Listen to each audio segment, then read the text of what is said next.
All right, chapter 23. He became something other than himself that afternoon. When he began to swim, after he'd overcome the agony of starting and his muscles had loosened somewhat, he tried to think. The raft would move with the current if it did not get hung up. Brian would also move with the current. Plus, he had the added speed of swimming, and he should gain rapidly. But when he rounded that first bend and did not see the raft, and he cleared the next bend 200 yards further on and did not see the raft, worry took him. He stopped at the side and stood as much as he could in the mud. It was nearly a quarter of a mile to the next bend, and there was no raft. Every muscle in his body was on fire. He slipped back into the water and began swimming again, taking long, even strokes, kicking and pushing along the mud, pulling himself forward. Another bend and another, always reaching, and always Brian's eyes sought the still form, the thatched top of the raft. Nothing. The river seemed to have swallowed Derek. Altogether, he rounded 6 shallow bends, and still there was no raft. The stupid raft that had hung up on every bend when he was trying to steer it, and now perversely held the center of the river somehow.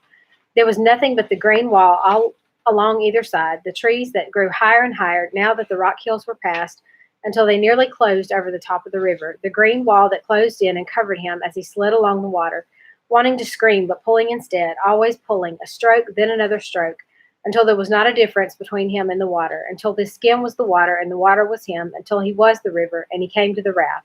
He nearly swam past it. Brian moved near some willows, his face down in the water, reaching with his left arm, and when he raised his head, he was looking at the raft. It had somehow come through all the bends and curves, and here it must have caught a slight cross current.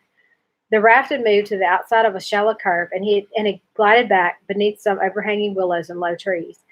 All that showed was the rear end of the raft and the bottom of Derek's shoes. Derek!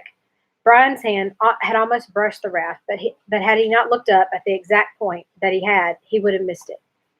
He grabbed the raft, pulled himself up alongside. Derek lay still, though his body had moved, twisted sideways on the raft. Derek, he said again, softer. Derek's head was still to the side, the eyes half open, but if he had been pushed underwater in the rapids, even for a moment, it might be too late. Derek! He looked done, gone, dead.